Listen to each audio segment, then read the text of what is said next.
What's good, everybody? Let me save you guys from making the six-figure mistake. Most people think they lose money in real estate because they bought the wrong property, but in reality, that's only half the truth. The real reason people lose money is because they skip their due diligence. They didn't do the work on the front end. Okay, so listen, family. Excitement can cost you guys thousands of dollars if you don't slow down and expect the deal. Today, I'm giving the exact due diligence checklist that you guys gonna need, or every real estate investor needs, to go through before they even close on a property. Let's build wealth the smart way, right? And not the wrong way, okay? So, once again, I'm Tori Sims with Sims Legacy Investing. We're here to help you guys get to the next level when it comes to your investment journey, all right? We're all about faith, family, and finances. And because you got to have all that aligned if you want to make sure you move not only in the plan that's going to benefit your family, but it's going to also have you in God's plans. And we want to build wealth the right way, all right? So, first item on the checklist, guys, I want to talk about is talk about the numbers. All right, a deal don't make sense unless it got its numbers in place. All right, that's step number one. And I tell people all the time when I'm a cash flow person, so if this deal ain't gonna cash flow me at least $500, I'm not spending much time on the deal. The deal got to be enticing before me even want to even analyze it, right? So that's square one. Okay, you gotta start with the numbers. So before you ever walk in through the front door, run the numbers. Ask yourself, what's the purchase price? What's the estimated monthly rent? Right? What's my cash flow after every expense? What's my ROI, return of investment? Okay, if the numbers don't work out on paper, guys, then don't expect it to actually magically work out some kind of crazy way after you actually get the property. Okay, because now you're just getting emotionally tired, and that's not what you want. All right, checklist number two is you need to research the neighborhood. Okay, don't just fall in love with the house. You need to actually know, like, how's this area going to plan out for me long term. Right? Is there business moving in? Is there development going on? Right? Is it safety? What's the crime rate? You can actually go on the website and find that and just look at it. You know what I'm saying? Ask yourself, are the home values increasing? Are business moving in? What's the crime rate? How's the school? And what's driving demand? What's making people want to move in this area? Find out those things, you know what I'm saying? Go to those local events that they have in the park or something like that in an area, and just kind of ask other people who are living in the community, what they like about staying there.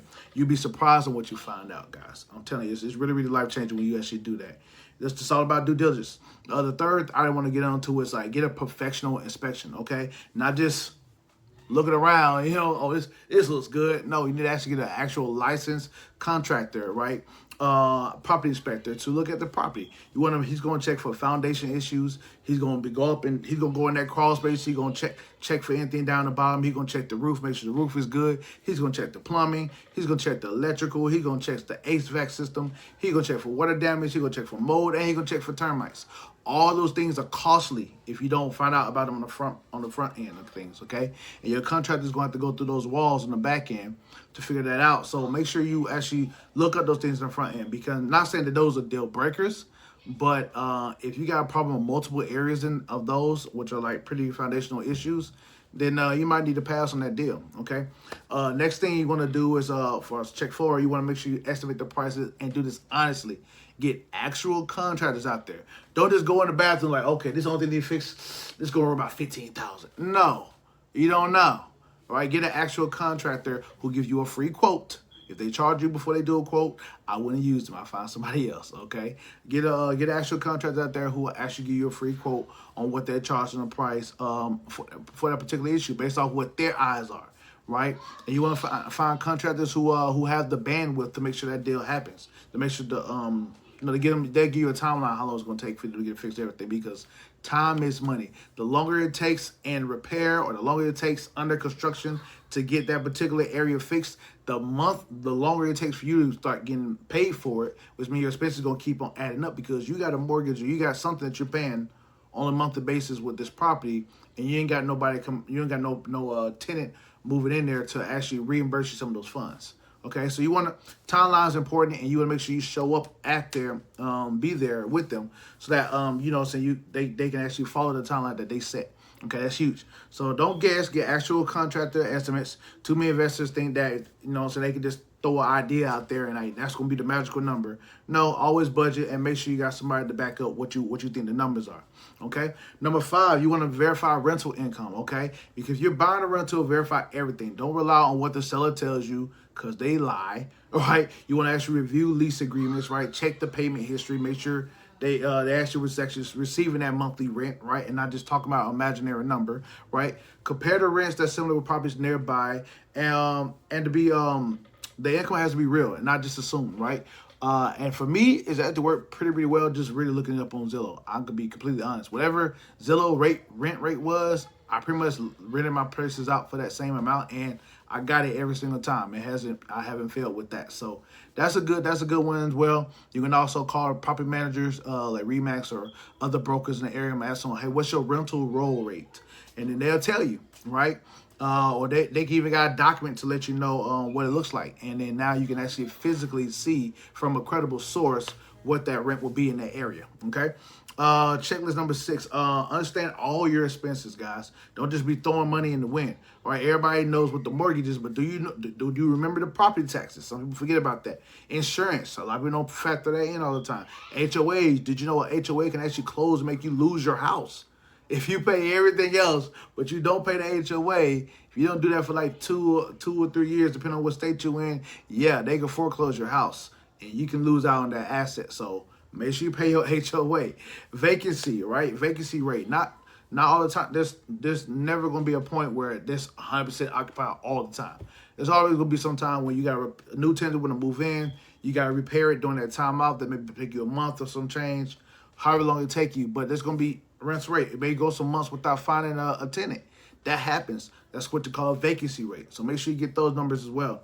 All right. Maintenance. Maintenance costs pop up. HVAC may go down. AC unit may not work. You know, may have some electrical issues here and there, and you got to pay for it. Window may get broke or something like that. I charge the tenant that, but you know what I'm saying? Sometimes it happens, but you got to pay to get it fixed, and the tenant may reimburse you or something like that. So you got to take that into consideration. Out of your monthly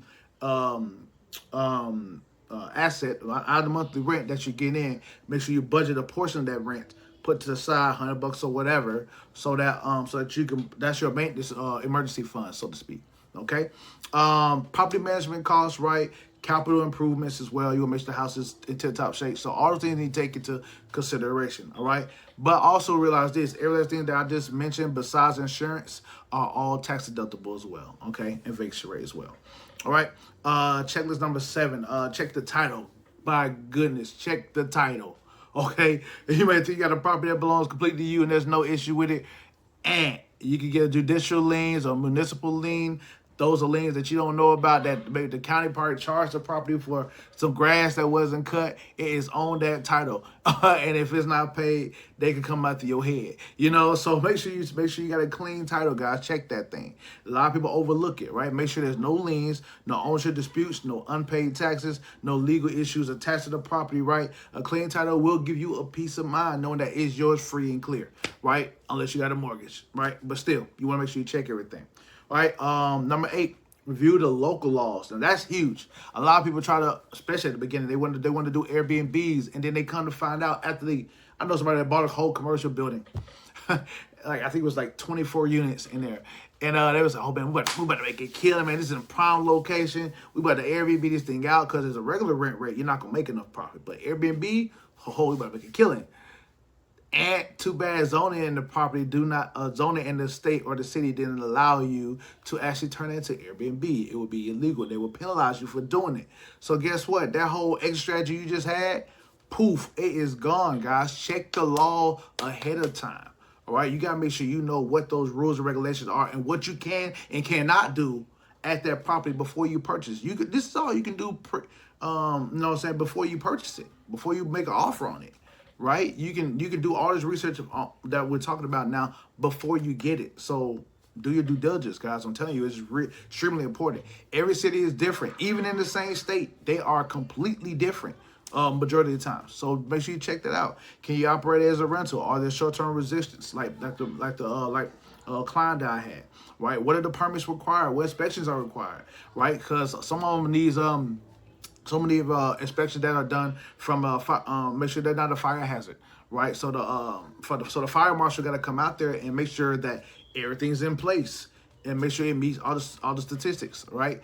Some things some people want to turn their property into maybe a daycare or some type of a commercial space in the sense. Well, okay, do you got a conditional use permit? You want to turn it into assisted living? All right, you need a conditional use permit for certain locations. Make sure you got that information ahead of time, and you can ask them how much it's going to cost you to get it done. All right. So make sure you put that in your Rolodex as far as what you need to review. Know the rules before you buy, not after. Checklist number 9, make sure you have an exit strategy. Know how you're going to finish it. What we kind of we just touched on, right? If whatever exit strategy you're trying to do with it, make sure you know that you can do it, all right? And then now plan like so that particular go back to the example I gave earlier. They couldn't do the Airbnb because of zoning, but they managed to turn it to an assisted living facility. They just had to pay the fee to make it conditional use, and they rent out a portion of it, and then they turned the rest of it to assisted living. That's how they ultimately made it a cash flow business. But that's their plan. That was their plan B and C, right? Right. So you got to have that, right? Can you refinance? Can I rent this out long term? Know how you'll get your money back out that you put into it. All right. Make sure you know, can I sell it? Can I house hack it? So many different things you can do. Checklist number 10, never buy out of emotion. I cannot say this enough. Always fall in love with the numbers. Never with the house, never with the location. Fall in love with the numbers. All right. Does it make sense to buy? All right. This is the biggest lesson of all. Okay. The biggest deal. All right. It's always better to have a great neighborhood with an extremely ugly house that you could renovate to be as nice as the rest, because the other houses have skyrocketed in value, and now you in a place that you can do the same thing with this ugly little duckling. Okay, that's the position you want to be in. Where it's a whole bunch of it's a huge upside. Never if it's stagnant. You don't want stagnant and definitely not declining. Okay. With that being said, guys, I hope this was a lot of value to you. We lead with love and family and finance and faith, guys. I mean, faith number 1 is big for us. So, we just want to give you guys a heart and make sure that you can grow and learn from some of the mistakes that we made along the way. Okay. And if you like content like this, make sure you like, guys, follow the channel, tune into the next videos, drop a comment on what you think the investors make the most mistakes in, and we'll see you at the next video.